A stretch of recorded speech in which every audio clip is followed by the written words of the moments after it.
जगदंबेसमोर एका हारीत पुजलेल्या हत्यारावरील आपली ज्ञानबंद जमदाड संभाजीराजांनी वाकवून उचलली. भगवे म्यान क्षणभर कपाळाला लावले.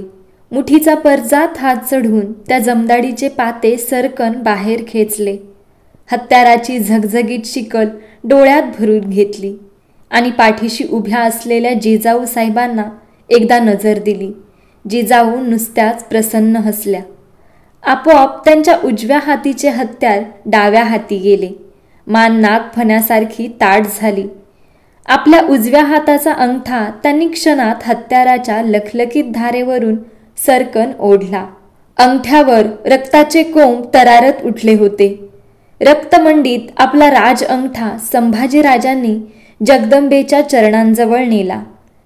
जगदंबेच्या पायाखाली रगडल्या जाणाऱ्या महिषासुराच्या मस्तकावर संभाजीराजाच्या उष्ण रक्ताचे 2 थेंब स्थिरावले.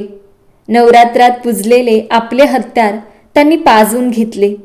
मग हाताच्या अंगठ्यावरच्या रक्ताचाच भंडारा करून संभाजीराजांनी त्याने कपाळावरच्या शिवगंधाचा मळवट भरून घेतला. हातातील पाते म्यान बंद करून जमदाडीचे भगवे फासबंद कमरेला आवळून घेतले. त्यांच्या त्या रुद्रमंगल शातर रूपाकडे बघताच जिजाऊंचे नेत्र अभिमानाने उजळून निघाले. चला, संभाजीराजांच्या पाठीवर हात ठेवून जिजाऊ शांतपणे म्हणाल्या. गडाच्या दसरा चौकाकडे संभाजीराजे चालले. आज विजयादशमी होती. दसरा चौकात मांडलेल्या आपट्याच्या ढाळ्यांभोवतीचा सोन आखाडा खाशास्वारीने आपल्या हत्याराने फोडायचा होता. तो पिढ्यानपिढ्यांचा चालत आलेला रिवाज होता. दिवस सणाचा होता आणि सण मानाचा होता. आजवर खुद्द राजेच दसऱ्याचा सोन आखाडा आपल्या खाशा हाताने फोडत आले होते. पण या दसऱ्याला आपल्या सगळ्या सोनेरी स्वप्नांची हिरवी कंच निबर पाने झालेली आहेत असे राजांना खोलवर जाणवत होते. त्यांनीच मग संभाजीराजांना आखाडा फोडण्याची आज्ञा दिली होती. किरणांचे सोने उधळीत दिवस कलाटणीला आला होता. संभाजीराजे आणि जिजाऊ साहेब राजांच्या महाली आले. माँसाहेबांना महालात प्रवेशताना बघून राजांच्यासह साऱ्यांनी मुजरे रुजू केले. राजांचा चेहरा शांत होता, पण नजर दुखरी होती. ती बघताच जिजाऊ काळजात कुठेतरी खोलवर गलबलल्या. समोर उभे असलेले जबानबंद राजे पानांची लूट झालेल्या आपट्याच्या झाडासारखे दिसत होते. बाळराजे आलेत तुमच्या दर्शनासाठी, स्वतःला सावरीत जिजाऊ धीमेपणाने म्हणाल्या. त्या नेहमीच अशा बोलत आल्या होत्या, वनवा असला तरी ओठात मधुर गारवा ठेवत. संभाजीराजांच्या डोळ्यात खोल बघत त्यांचा ठाव घेण्यासाठी राजांनी घोगरट सादात विचारले. सारा रिवाज नीट ध्यानी घेतलात? जी. संभाजीराजांच्या टोपावरचा कोंब तुरा डुलला. कसा फोडाला आखाडा? संभाजीराजांच्या डोळ्यातले रंग पालटू लागले. समोर माणसांनी भरलेला दसरा चौक त्यांना दिसू लागला. त्यांची जबान लोहार मेटावर पाठीवर घन खाणारे तेगीचे लाल पाते लखलखीत ठिणग्या फेकते तशी ठिणग्या उठवू लागली. नजर आपल्या आबासाहेबांच्या बागदार धारी नाकाच्या शेंड्यावर ठेवून संभाजीराजे म्हणाले. संजीवनी माचीवर दसरा चौकात चिवाट्यांचा आगबंद चौक मांडलेला आहे. त्या चौक आखाड्यात सोन्याच्या डहाळा आहेत. माचीच्या शिवेवर आपट्याचं झाड आहे. त्याच्या बुंध्याजवळ नवरात्रात पुजलेली घोंगड्यात बांधलेली हत्यारं आहेत. माचीचे तट सोडणोबत ती हत्यारं दसरा चौकात आणतील, आमच्या समोर पेश करतील. आम्ही त्या घोंगड्यास हाताचा दस्तुरी स्पर्श करू. हत्याराचं घोंगडं चौकातील डहाळ्यांवर ठेवण्यात आलं की सरनोबत मानकरी म्हणून आम्हास चौक फोडण्याची अर्जी करतील. आम्ही आखाड्याजवळ जाऊ, बेलगंध वाहून आखाड्याची पूजा बांधू. आमच्या जमदाडीचे पाते म्यानखेच करू. ते कपाळी लावून आई भवानीचं नाव घेऊन हत्याराच्या एका वारात चिवाट्यांचा चौक चित करू. हत्याराचं पातं मागं न घेता तसंच सामने चालून चौकातल्या सोन्याच्या डहाळ्यांना भिडू, सोनं उष्ट करू. मग सारा गडलोक आखाड्यावर तुटून पडेल, सोनलूट होईल. हे सांगत असताना संभाजीराजांची उजळलेली चर्या पाहून राजांच्या छातीवरचा जामा अभिमानाने काखेजवळ दाटून आला. राजांनी जिजाऊंच्याकडे बघितले. माँसाहेबांनीच आपल्या बाळराजांना रिवाजाचा हा बयेजवार करीना समजून दिला होता. आखाडा फोडणाऱ्या असामीत ज्यांच्या हाती पुजलेल्या हत्यारांतील हत्यार मिळेल त्यांची नावनिशी वाजपूज करा, त्यांना मानाची कडी मोहरा बहाल करा. या राजांनी शेवटचा महत्त्वाचा रिवाज संभाजीराजांच्या कानी घातला. राजांची पायधूळ व आशीर्वाद घेऊन संभाजीराजे महालातून बाहेर पडले. जरी नक्षींचे जाकीट घातलेला एक पठाणी हेजीब 2 हशप्यांना संगतीला घेऊन पाली दरवाजेने गड चढून आला होता. संजीवनी माचीवरच्या दसऱ्याच्या गलगलाटाकडे नफरतीने बघत राजांच्यासाठी आणलेला खलिता त्याने बालेकिल्ल्यावर रवाना केला होता. बाळाजी चिटणीसांनी तो खलिता स्वीकारून राजांच्या समोर दस्तुरी स्पर्शासाठी अदबीने धरला. राजांनी त्याला स्पर्श करून खलिता वाचण्याची आज्ञा केली. बाळाजी खलिता वाचू लागले. तुम्हास जाहीर करण्यास संतोष वाटतो की आम्ही अर्जी केल्याप्रमाणे तुमच्या वफादाराचा बादशहा सलामतनी स्वीकार केला आहे. इतकेच नाही तर हप्त हजारी मनसब, 2 लाख रुपये बक्षीस आणि निशान नौबत घेण्याची परवानगी तुमचे फर्जंद संभाजीराजे यांना देण्याचा हुकूम बादशहा सलामतनी रजामंद होऊन सोडला आहे. सबब हे पत्र पावताच फर्जंद संभाजीराजांना इकडे ताबडतोब पाठवून द्यावे, म्हणजे हुकुमाप्रमाणे त्यांना या चीज वस्तू बक्ष करण्यात येतील. बाळाजींनी वाचन पुरे केले. पुरंदरहून दिलेरखान पठाणने ते पत्र पाठवले होते. दसऱ्याचा मुहूर्त धरून त्याने आपला खास हेजीब राजांच्याकडे पाठवला होता. संभाजीराजांना मोगली मनसब दिल्याचे शाही फरमान औरंगजेबाने दिल्लीहून जातीनिशी सांडणीस्वाराकडून पाठवले होते. ते फरमान मिर्झा राजाच्या गोटाजवळ आले होते. जातीनिशी सामोरे जाऊन संभाजीराजांनी ते स्वीकारायला पाहिजे होते. बाळाजींनी वाचून थैलीबंद केलेल्या पत्राकडे बघताना राजे कसल्या तरी विचारात गढून गेले. त्यांनी बाळाजींच्याकडून पत्र आपल्या हाती घेतले. थैलीतून पत्राची वळी बाहेर काढली. ती उलगडून पत्रावरून एक धावती नजर फिरवली. दिलेरच्या पत्रात कुठे चुकून सुद्धा राजांच्यासाठी अदबीचा आदराचा शब्दही दिसत नव्हता. राजांनी एक उतरता निश्वास सोडला. पत्र पुन्हा थैलीबंद केले. इतक्यात जातीनिशी आखाडा फोडून आणलेले विजयादशमीचे सोने राजांना देण्यासाठी संभाजीराजांनी महालात प्रवेश केला आणि पुढे होत संभाजीराजांनी राजांच्या पायांवर डोके ठेवले. राजांच्या ओंजळीत लुटीचे सोने देताना संभाजीराजे म्हणाले, महाराज साहेब, आम्ही बयजवार बिलाकसूर आखाडा फोडला, एका वारात चौक चित केला. राजांच्या हातातील दिलेरच्या पत्र थैलीवरच संभाजीराजांचे सोने होते. एकदा आपल्या ओंजळीकडे आणि एकदा समोरच्या आपल्या पुत्राकडे राजांनी बघितले. राजे विचारांच्या तंद्रीतच होते. तुम्ही आखाडा फोडून सोने बाहेर काढलत, आम्ही मात्र आमच्या हातानं आमचं सोनपण आखाड्यात लोटलं आहे. कधी कधी माणसाला अंदाज नसलेल्या सीमाही उल्लंघाव्या लागतात. जग रहाटी वेगळं सीमोल्लंघन करावं लागतं. धुमसणाऱ्या दिलेरनं अचूक वेळ साधली बाळराजे. हत्यारानं सोनं उष्ट केलं तसंच या मुहूर्तावर अक्कल हुशारीने राजकारण उष्ट करा. आई जगदंबा त्यासाठी तुम्हाला आपल्या वाघाचं बळ देईल.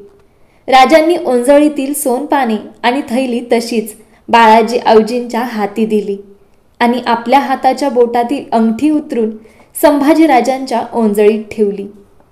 दसऱ्याची सोनपाने सुकली सुद्धा नाहीत.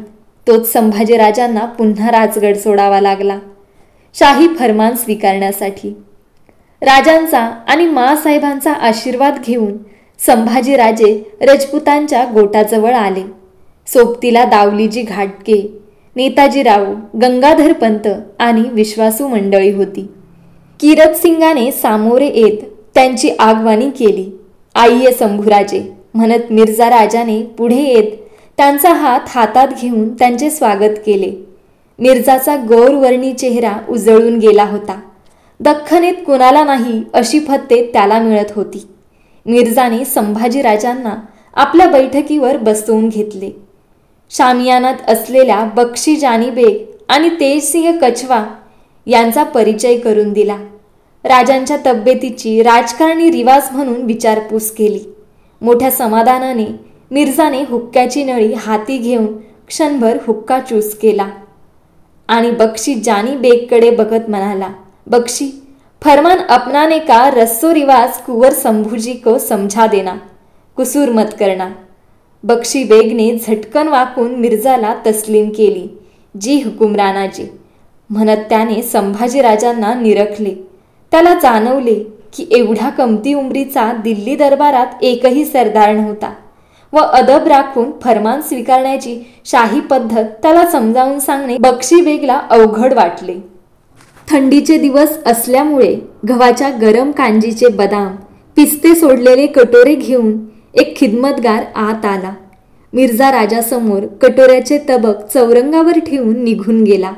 मिर्झाने 2 कटोरे उचलले. त्यातील कांजी एकमेकात ओतून पुन्हा कटोरे सारख्या शिगेचे केले. गरम वाफा वर उफाळल्या.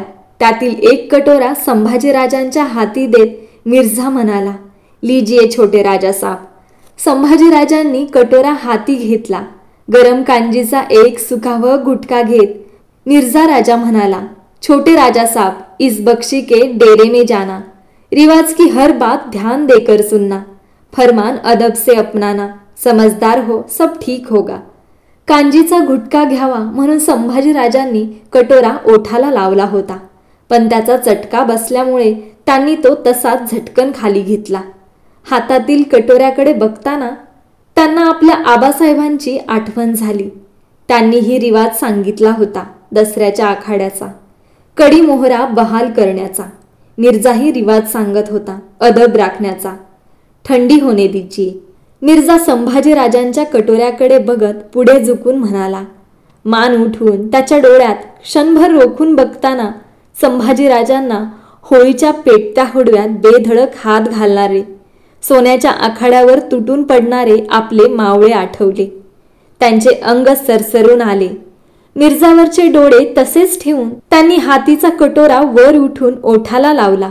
कपाळावरचे शिवगंध जराही न ढळवता, पापणी न मोडता त्यांनी कटोऱ्यातील गरम कांजी घटाघटा पिऊन टाकली. ताणल्या भुवयांनी त्यांच्याकडे बघत मिर्झाने आपल्या हातीचा कटोरा तसाच ठेवला. त्याच्या राजपुतानी मनात एक विचित्र विचार तरळून गेला.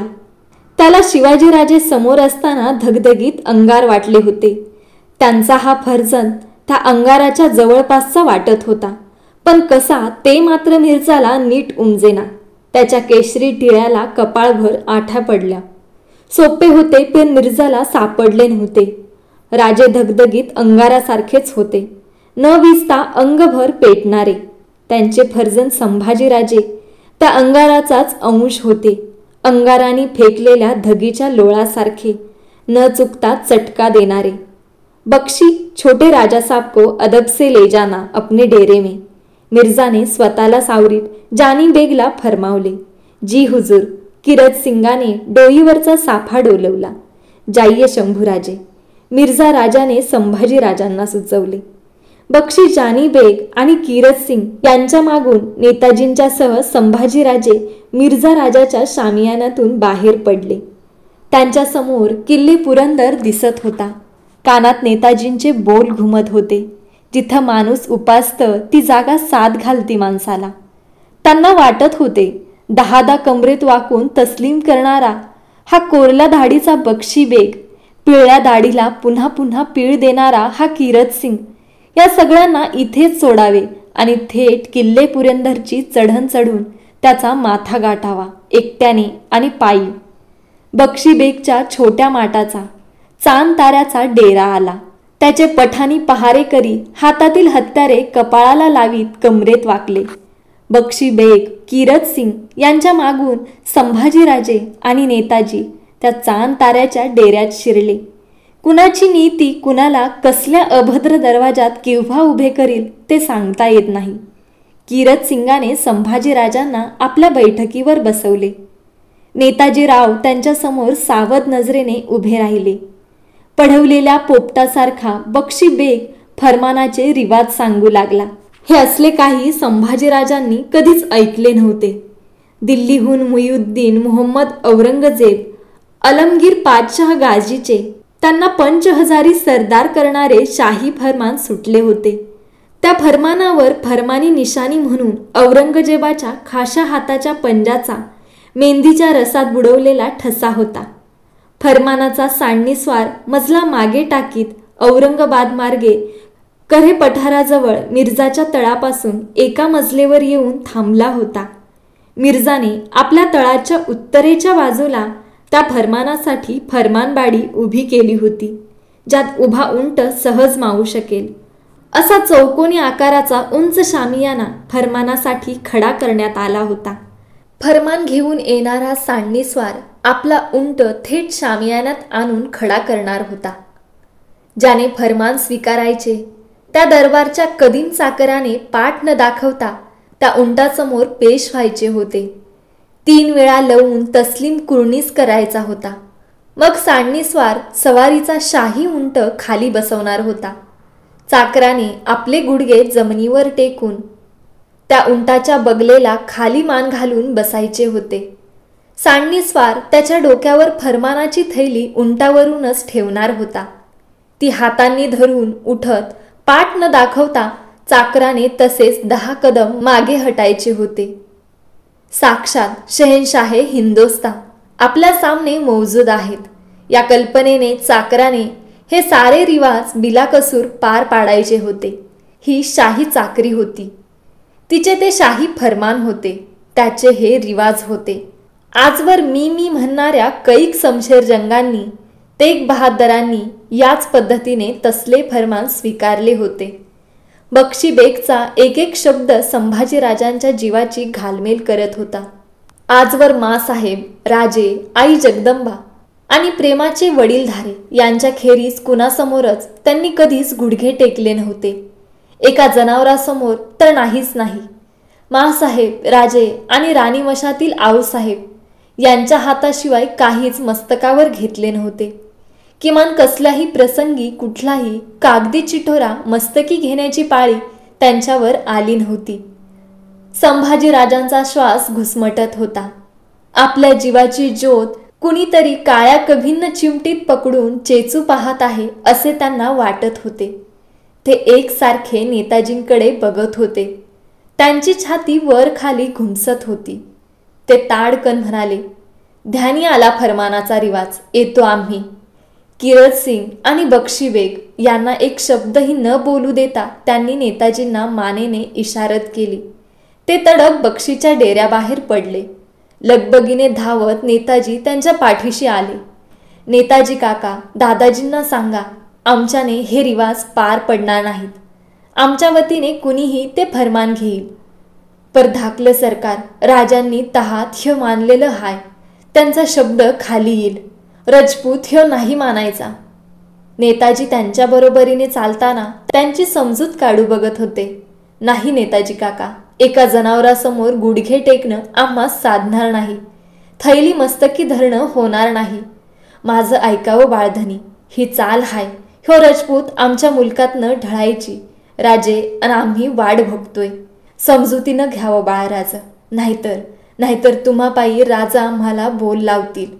ठपका आमच्यावर येईल. फरमान घ्यावं. 3 येळा करायचा मुजरा आई अंबेचा योग, माँसाहेबांचा योग आणि राजसनी योग मानून करावा. गुडघं टेकावं ते पुरंदराकडे बघत थोरल्या राणीसाहेबांनी टेकावं. नेताजी कळवळ्यानं बोलत होते.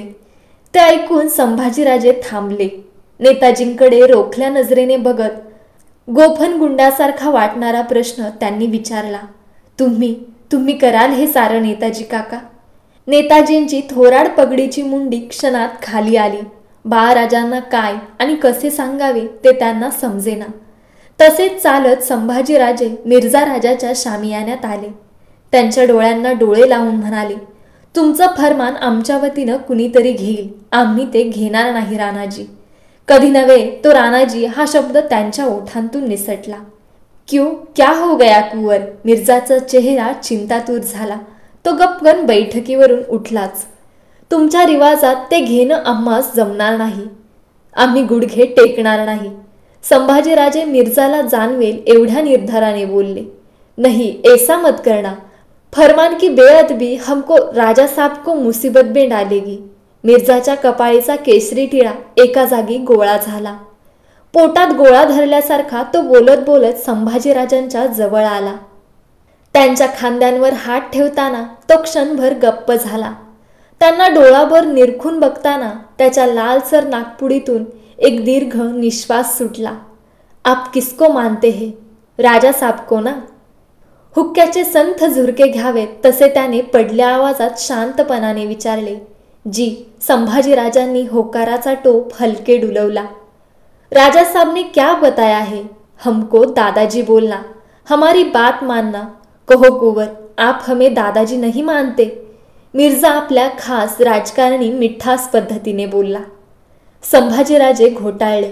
हा तोच माणूस होता ज्याने स्वतःच्या शामियान्यात आपली व्यवस्था केली, स्वतःच्या खास बिस्तऱ्यावर आपल्याला झोपू दिले, शाल पांघरली, इतमामाने एक हत्ती नजर केला, मोठ्या आदराने आणि अदबीने वागवले. हा आपला नव्हता, पण स्वतःबद्दल कुणालाही आपले पण वाटायला लावणारे कसब याच्या अंगी होते. संभाजीराजे त्याला निरखीत होते. आपल्या छोटेखानी डोळ्यात जोखू बघत होते. एकाएकी तळावरची शहाजने वाजू लागली. कीरत सिंगांची वर्दी मिळालेला फरमानाचा सांडणीस्वार फरमानबाडीच्या रोखाने हिसके हिंदोळे खात येत होता. त्या फरमानाचे शहाजनांनी स्वागत होत होते. तळावरच्या पठाणी, रजपुती, उझबेकी हशम्यांनी नंगी हत्यारे नाकांसमोर पेरून फरमानाच्या उंटाच्या वाटेवर दोन्ही बाजूंना शिस्त धरली. उखळीचे बार दणदणू लागले. चलिये शंभूराजे, जूते यही पर उतार दीजिए. मिर्झाने आपला हात संभाजीराजांच्या पाठीवर हळूवार ठेवीत शब्दांची अत्तरी कुप्पी खोलली. संभाजीराजांनी पायीच्या मोजड्या उतरल्या. मिर्झा राजा संभाजीराजांना घेऊन बाहेर पडला.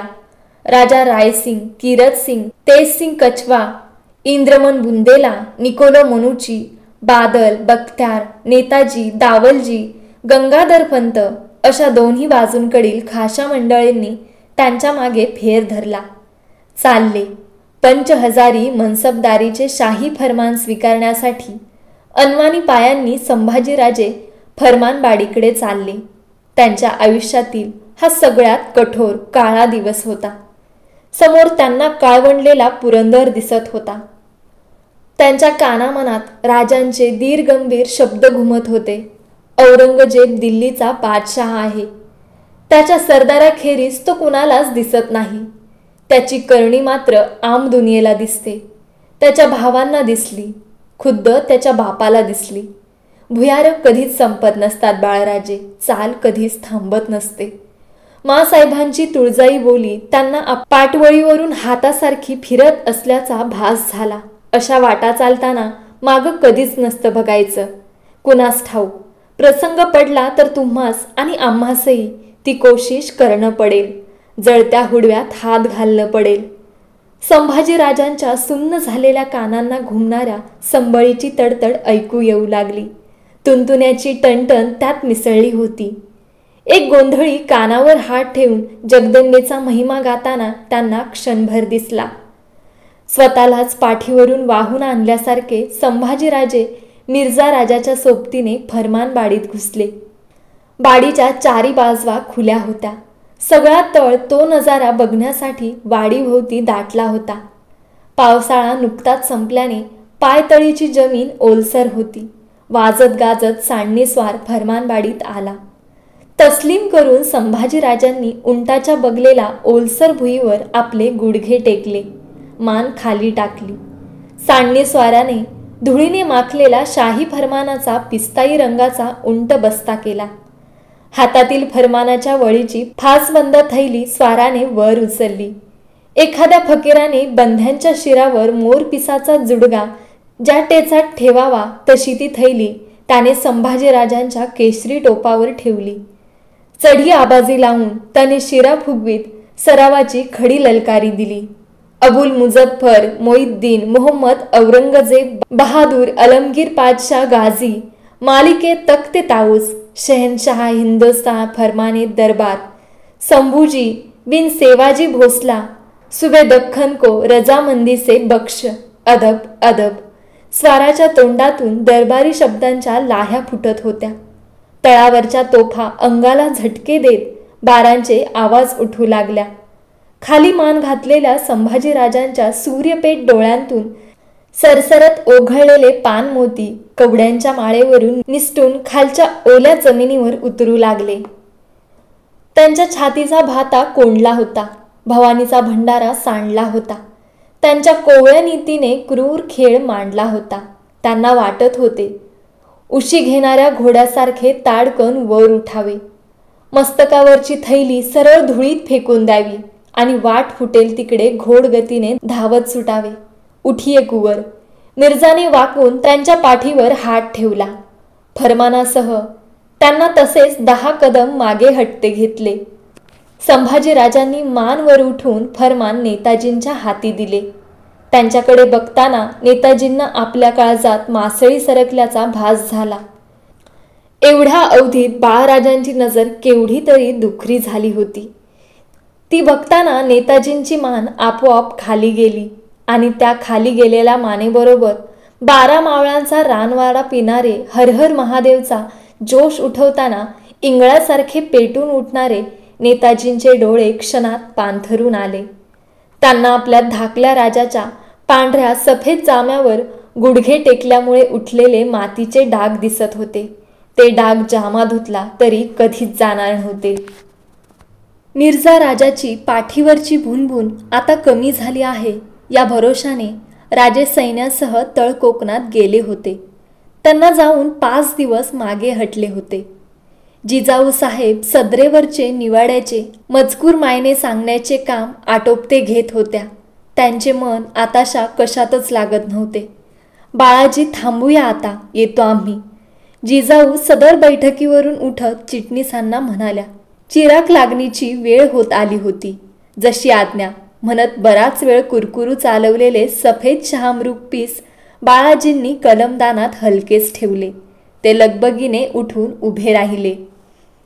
तिकडे जिजाऊंच्या खासे महालात नित्याप्रमाणे त्यांना दिवट्यांचे सलाम देण्यासाठी लक्ष्मीबाई, पुतळाबाई, सकवारबाई, गुणवंताबाई, काशीबाई असा जवळजवळ सारा राणीवसा जमला होता. पुतळाबाईंच्या शेजारी संभाजीराजे उभे होते. त्यांच्या तर्फेने सखुबाई, रानूबाई, अंबाबाई अशा त्यांच्या बहिणी उभ्या होत्या. सारी जण जिजाऊंची वाट बघत होती.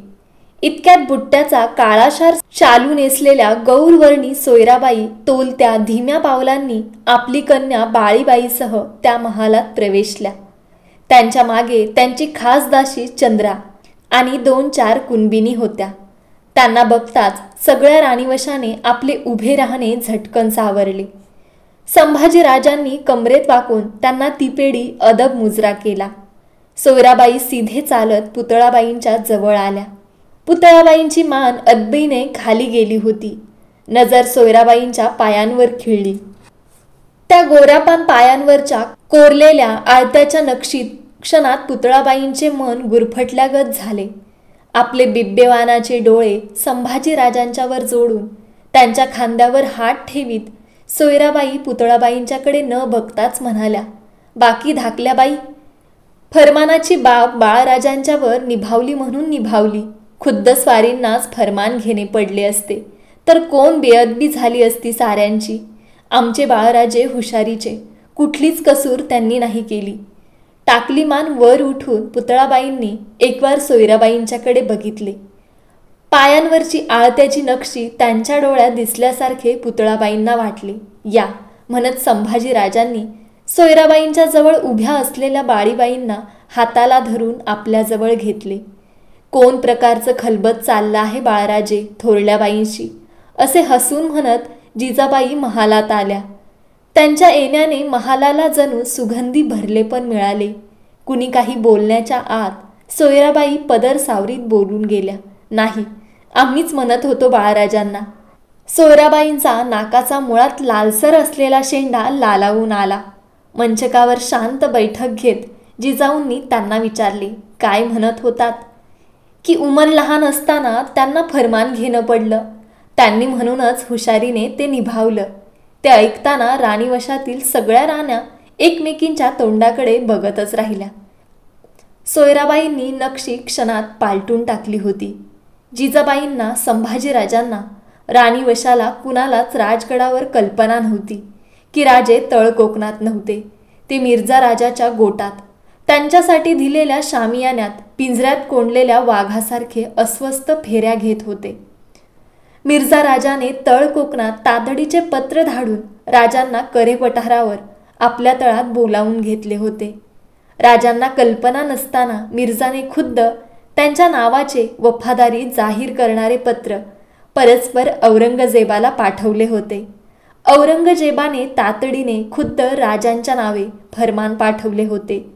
तळ कोकणातून राजे तातडीने मिर्झाच्या गोटात आले होते आणि छातीवर सह्याद्री ठेवून राजांनी बक्षी जानी बेगच्या शाही रिवाजाप्रमाणे आज फरमान स्वीकारले होते. फरमानाच्या उंटाजवळ गुडघे टेकून शाही थैली खालच्या मानेने टोपावर घेताना राजांना संभाजीराजांना सांगितलेला कड आठवला होता. जनावरासमोर गुडघे टेकून फरमान घेताना जाम्यावर डाग पडतात, ते जाता जात नाहीत. फरमान घेऊन आलेले राजे त्या आठवणीने हैराण झाले होते. एकसारखे अस्वस्थ फेऱ्या शामियान्यात घेत होते. एकाएकी ते थांबले. त्यांच्या मनात विचार उठला. शंभूराजे, फरमान घेऊन तुम्ही आमच्या भेटीस आला. काही न बोलता आम्ही तुम्हाला पोटशी घेतलं. आज आम्हीही फरमान घेऊन आलो. पण आम्हाला पोटाशी घेणारं इथं कुणीच नाही. परंतु आपले राजे पण मिर्झाच्या तळावर धुळीत टाकून राजांनी आणि संभाजीराजांनी आपल्या लोकांना जगण्याचा धीर दिला होता. दुर्बलांच्या हक्काचे संरक्षण करणे हेच खरे राजेपण. राजांनी ते पाळले होते, फार फार मोठी किंमत देऊन. मिर्झा राजाच्या हिशेबी शिवाजीराजांचे श्रींचे राज्य आता निकालात निघाले होते. सगळा राजस्थानी चिवटपणा पणाला लावून शिवाजी आणि संभाजी हे दख्खनी मावळमणी त्याने उचलले होते. आपल्या निष्ठावंत हातांनी औरंगजेबाच्या जपाच्या तसबीच्या माळेत ते गुंफण्यात आपण फते घेतली या समाधानात मिर्झा राजे होता. आता त्याची रेगिस्तानी पिंगट नजर विजापूरकडे आदिलशाहीच्या रोखाने वळली. तो पुरा दख्खन पायाखाली रगडायला आला होता. मिर्झा राजाने आपला खास हेजीब राजगडावर पाठवून राजांना आपल्या फौजेनिशी पुरंदराच्या तळावर दाखल होण्याचा निरोप पाठवला. विजापुरावर चालून जाऊन शाही चाकरी बजावण्यासाठी त्यासाठी राजांना त्याने आपल्या तहात बांधून घेतले होते. राजे रजपुताबरोबर विजापूरच्या रोखाने गेल्याला 2 महिने लोटले. नेहमीसारख्या जिजाऊ सदर काम आटोपते घेत होत्या. मान मोडून एकलगीने बाळाजी आवजी त्यांच्या शब्दांबरोबर शहामृगपीस चालवित होते. जिजाऊंनी शेवटचा खलिता सांगून संपवला. त्या थांबण्याची वाट बघत बाहेर थांबलेले मोरोपंत पेशवे सदर चौकात आले. छातीवरच्या उपरण्याला हात भिडवीत त्यांनी मासाहेबांना मुजरा केला. काय पंत, जिजाऊ त्यांच्याकडे बघत म्हणाल्या. शृंगारपुराहून एक वेद पारंगत शास्त्री आलेत, केशवभट नावाचे. आईसाहेबांची भेट मागतात, आज्ञा होईल तर. मोरोपंत अदबीने थांबले. पेश करा त्यांना पंत. मोरोपंतांनी सदर दरवाजाकडे बघितले. त्यांच्या इशाऱ्याची वाट बघत बाहेर खोळंबलेले केशवभट आत आले. अंजिरी रंगाचा जरी किनारीचा रुमाल त्यांनी मस्तकाला बांधला होता. तांबड्या काठाच्या धोतरावर लांब बाहीची स्वच्छ वाराबंदी होती. खांद्यावरून छातीकडे येत पाठीशी वळलेला उपरण्याचा वेढा होता. रांगोळीने घासलेल्या पितळी देवमूर्तीसारखे शास्त्रीपणाचे तेज त्यांच्या मुद्रेवर होते. केशवभटांनी कमरेत वाकत दोन्ही हात जोडून जिजाऊंना नमस्कार केला. आऊसाहेबांना बघण्याची फार दिवसांची त्यांची इच्छा असल्यामुळे त्यांनी आपल्या तेजस्वी डोळ्यांनी जिजाऊंना निरखून पाहिले. काय योजून येणं केलं शास्त्री बुवा? जिजाऊंनी केशवभटांच्याकडे बघत शांतपणे विचारलं. त्या प्रश्नाने केशवभट पुन्हा कमरेत वाकले. म्हणाले, थोडंसं शास्त्र जाणतो. रामायण, महाभारत, वेद, उपनिषद. पायीच्या सेवेचा योग येईल तर. छान, आम्ही अशा आसामीच्या शोधातच आहोत. मोरोपंत यांना आमच्या महाली पेश करा. जगदंब. जिजाऊंची चर्या प्रसन्न दिसत होती. त्या बैठकीवरून उठल्या. आपल्या महालाच्या रोखाने चालू लागल्या. त्यांच्याकडे बघितले तर कुणालाही कळले असते की कसले तरी विचार त्यांच्याबरोबर चालत असावेत. पण ते राजांचे नव्हते, संभाजी राजांचे नव्हते, राजांच्या राणीवशाचे तर नव्हतेच, राज्याचेही नव्हते. जिजाऊ विचार करीत होत्या आपल्या नाथसूनबाईंचा, येसूबाईंचा. संभाजी राजांचे लग्न झाले आणि पिवळ्या अंगाने येसूबाई पिलाजीरावांच्या बरोबर शृंगारपूरला गेल्या होत्या. जाणतेपणीच त्या माहेरीच राहणार होत्या. ते माहीत असूनही जिजाबाई स्वतःशी म्हणाल्या, फार दिवस झाले, पोर डोळ्याआड राहिली, एकदा बोलावू धाडलं पाहिजे. पन्हाळ प्रांताहून निघालेला बहिर्जी नाईक चिराग लागणीच्या वेळेला राजगड चढून आला. बाले किल्ल्यावर येऊन त्याने जिजाऊ साहेबांना आपण आल्याची वर्दी पाठवली. त्यावेळी जिजाऊंच्या महाली मोरोपंत आणि केशव भट उभे होते. जिजाऊ संभाजी राजांच्यासह मंचकावर बसल्या होत्या. केशव भटांची आस्थेने विचारपूस केल्यावर जिजाऊंनी त्यांना संभाजी राजांना रामायण महाभारत सांगण्याची मोलाची कामगिरी जोडून दिली. बहिर्जी आल्याची वर्दी मिळाल्यामुळे जिजाऊंनी मोरोपंत आणि केशव भट यांना निरोप दिला. रामोशी वेशातील दूरची धावणी घेतलेला दमगीर बहिर्जी महालात आला. जोहार घालून त्याने मासाहेबांकडे बघितले. कोण मामल्याची खबर, बोला नाईक. विचारांचा गोंधळ उडाल्यामुळे घोटाळलेल्या बहिर्जीला जिजाऊंनी धीर दिला. इजापूरला लई जोराचा जंग झाला. धन्यासनी आन राजपुताला सर्जाखानामोहर शिकस्त घ्यायला लागली. ते कानी आलंय आमच्या. विजापूरच्या सरलष्कर सर्जाखानानं पहाडाचं काळीज दाखवलं. एकेकाळी त्यानं चालून आलेला राजपूत, दिलेर, नेताजी आणि राजे या 4 सेनापतींना निकरून भांडून शिकस्त दिली. फार इमानाचा आणि ताकदीचा असला पाहिजे सर्जाखान. राजे विजापूर सोडून पन्हाळ्याकडं कूच झाल्याचं आम्ही ऐकून आहोत. काय झालं पन्हाळ्याचं? जी कधी घडायचं नाही असं घडलं पन्हाळ्याचं आईसाहेब. आपला 1000 पावलोक पन्हाळ्याच्या छाप्यात कामी आला. गड काय हाताला आला नाही. बहिर्जीने मान खाली घातली. मतलब संभाजी राजांच्या कपाळी आठ्या चढल्या. सारे अंग ताठरले. 1000 लोक एका छाप्यात खर्ची पडले होते. इजापूर सोडताना धन्यांनी फौजाच्या 2 फळ्या केल्या.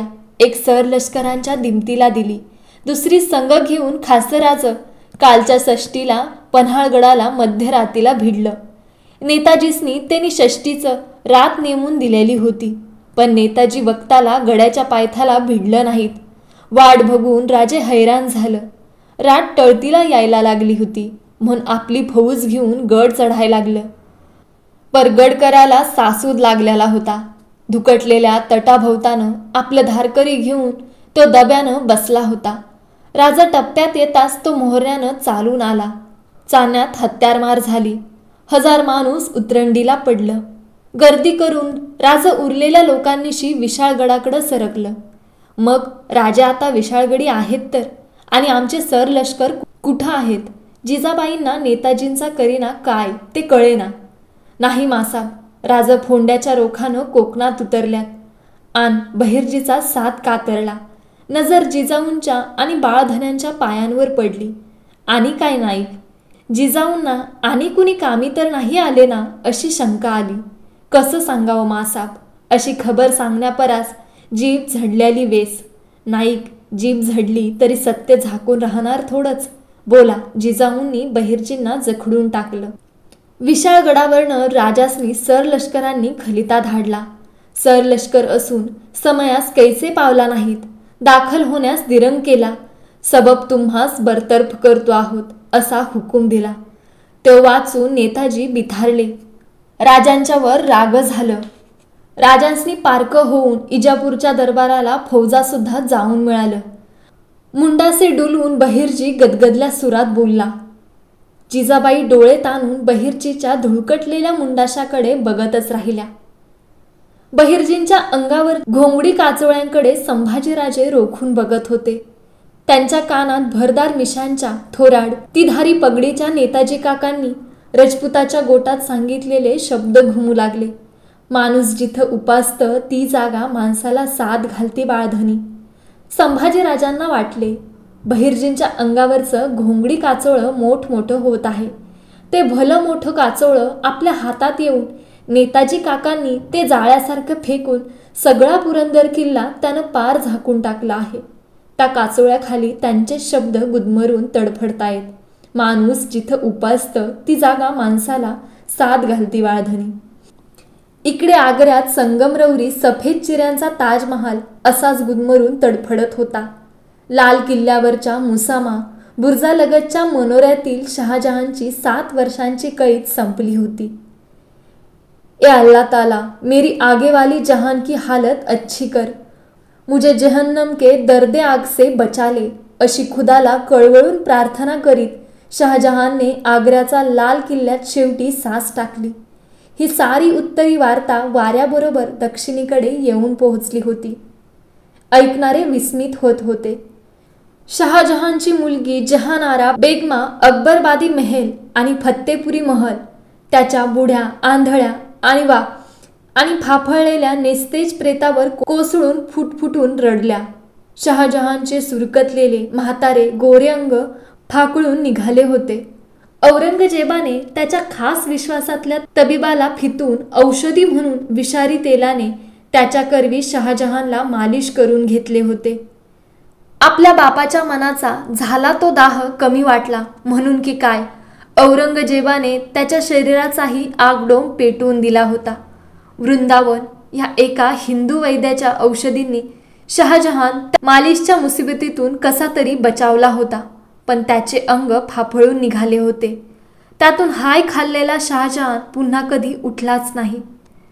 मला नरकाच्या आगीपासून वाचव म्हणून खुदाला विनवणाऱ्या शहाजहानला तशी संधी औरंगजेबाने ठेवलीच नव्हती. हर प्रकारच्या नरक यातना शहाजहानने कैदेतच भोगल्या होत्या. इमानी कुत्र्यासारख्या असलेल्या मुतमद नावाच्या आपल्या खोजाच्या हवाली औरंगजेबाने आपल्या बापाला सुपूर्त केले होते. शहाजहानच्या आसबावखान्याच्या दरोगा ख्वाजा मामूर मेला तेव्हा मुतमदने आसबावखान्याला चक्क मोहरा ठोकल्या. दुसरा दरोगा नेमला जाईपर्यंत दिवसाला 5-25 जामे बदलणाऱ्या शहाजहानने अंगावरच्या एकाच जाम्यावर दिवस काढले. या सगळ्यावर कडी केली होती औरंगजेबाने. दाराशिकोच्या जनानखान्यातील शहाजहानच्या आसऱ्याला असलेल्या गायिका गणिका त्याने दिल्लीला आपल्या जनानखान्यासाठी पाठवून द्या असे पत्र आंधळ्या अब्बाजानला दिलेले होते. हे सगळे भोगून शहाजहानने एका संध्याकाळी आपला देह लाल किल्ल्यात ठेवला. हे सारे अघटित नवीन होते. ताजमहालाचा आरसपानी चिरांचिरा कसा रेखीवपणे एकमेकांवर उभा होता, पण त्याच्या निर्मात्याचा खुद्द शहाजहानच्या शरीराचा चिरांचिरा फाफळून निघाला होता. तो शांतपणे चंदनी शवपेटीत तसाच विश्रांती घेत होता. शहेनशहाची काय आणि साध्या हशमाची काय, हयातीची बाकी शेवटी शून्यच असते. फोंड्याहून माघार घेतलेले शिवाजीराजे मिर्झा राजाला विजापूर जवळच्या गोटात भेटून राजगडावर आले. या भेटीत मिर्झाने राजांच्या गळ्यात सगळ्यात मोठा खोट टाकला. औरंगजेबाच्या 50व्या वाढदिवसाचे निमित्त करून त्याने राजांना संभाजी राजांच्या सह आग्रा दरबारात पेश करण्याचा सल्ला दिला. हे वरचे कारण होते. मनातून मिर्झा चरकला होता. विजापूरला कुतुबशाहीने 50,000 घोडदळाची मदत केली होती. राजांचा उजवा हात नेताजी फुटून विजापूरला मिळाला होता. त्यात खुद्द राजेच विजापूरला सामील झाले तर आपली धडगत नाही या शंकेने मिर्झाने औरंगजेबाला पत्रे पाठवली. शिवाजी राजांना शंभू राजांच्या सह आग्रा दरबारी बोलावून घेण्याचा मनसुबा बनवून आणला. आला हजरत औरंगजेब रजामंद झाला तर राजांना त्या दरबारात दख्खनची सुभेदारी देईल असा मिर्झाचा अंदाज होता. काही दिवस पडते घेऊन ती स्वीकारणे याशिवाय राजांना तूर्त मार्ग उरला नव्हता. काही चांगले हाताशी लागेपर्यंत हातात असलेले कमी चांगले न सोडणे हे राजकारणात शहाणपणाचे ठरते. राजांनी दरबारी जायचे मान्य केले होते. आग्र्याला जाण्यापूर्वी सरलष्कर पदाची मोकळी जागा योग्य असामीच्या हवाली करणे भाग होते. त्यासाठी राजांनी सदर बोलावली. सदरेत जाण्यापूर्वी राजांकडे संभाजी राजांनी भीत नेताजींबद्दल चौकशी केली. आबासाहेबांनी असा निर्णय तडकाफडकी का व कसा घेतला याबद्दल संभाजीराजे हैराण होते. राजांनी दिलेले उत्तर शंभूराजांना नीट आकलन करता आले नाही, फारसे पटलेही नाही. राजे म्हणाले होते, ही फौजी शिस्त आहे, योग्य वेळी ध्यानी येईल. भरल्या सदरेत राजे संभाजीराजांना घेऊन दाखल झाले. रिवाजाप्रमाणे भंडाऱ्याची परडी सदर बैठकीत फिरली. मुजुमदार निळोपंत, सरलष्कर पदाचा पेहराव, लाल कंगनी पगडी, जरी नक्षीच्या म्यानाची तलवार असा साज असलेली, सरपोसांनी झाकलेली तबके जोत्यावर सिद्ध ठेवून राजांच्या उजव्या तर्फेला उभे राहिले. नेताजींच्या कडू आठवणींची इंगळी राजांच्या काळजाला क्षणभर डसून गेली. सदरेत भयान शांतता होती. मंडळी, आम्ही बादशहाच्या भेटीला उत्तरेत जाणार आहोत. राजांना एवढेच बोलताना भरून आल्यासारखे झाले. स्वतःला सावरून ते एक लगीने म्हणाले, रीती पडलेली सरलष्करपणाची जिम्मेदारी आम्ही कुडतोजी गुजरांच्या खांद्यावर टाकण्याचे योजले आहे. कुडतोजी असे सामने या. कुडतोजी राजांच्या बैठकीसमोर आले. अदब मुजरा करून सावरत्या अंगाने उभे राहिले. राजे बैठकीवरून उठले. निळोपंतांनी पेश केलेल्या तबकातील शेला चोळणा त्यांनी कुडतोजींच्या खांद्यावर चढवला. त्यांच्या कमरेला तलवारीचे बंद आवळले. कुडतोजींनी आपल्या डोकीवरची पगडी काढून हाती घेतली. राजांनी तुरेबाज लाल कंगनी पगडी उचलून ती कुडतोजींच्या मस्तकावर चढवली. सदरेकडे बघत राजे म्हणाले, आजपासून कुडतोजी गुजर आमच्या फौजेचे सरलष्कर. आम्ही त्यास प्रतापराव ही खितापत बहाल करतो आहोत. राजांनी कुडतोजींना ऊर भेट दिली. ती घेताना ना कुडतोजींना ना एकाही सदरकऱ्याला कळले की राजांच्या उरात कसले कड दाटून आले आहेत. त्यांनी कुडतोजी आमच्या फौजेचे सरलष्कर असे थांबून म्हटले होते. श्रींच्या राज्याचे सरलष्कर असे म्हटले नव्हते. राजांचा शब्द न शब्द कान देऊन ऐकण्याचा सराव झालेल्या संभाजीराजांना मात्र ते जाणवले. बैठकीवर बसल्या बसल्या ते कुडतोजींच्या डोक्यावरील कंगनी पगडीतील तुऱ्याकडे बघत राहिले. त्यांच्या मनात विचारांचा तुरा डुलला. नेताजी काका झाले तसे तुम्ही आमच्या महाराज साहेबांना पारखे होऊ नका. त्यांच्या मनावेगळी गोष्ट करू नका. सदर उठली. सदरकरी चौकाबाहेर पडू लागले. त्या सगळ्या सदरेला कल्पना नव्हती की औरंगजेब दिल्लीहून आग्र्यात आला होता आपल्या मृत बापासाठी जिरायत पढायला.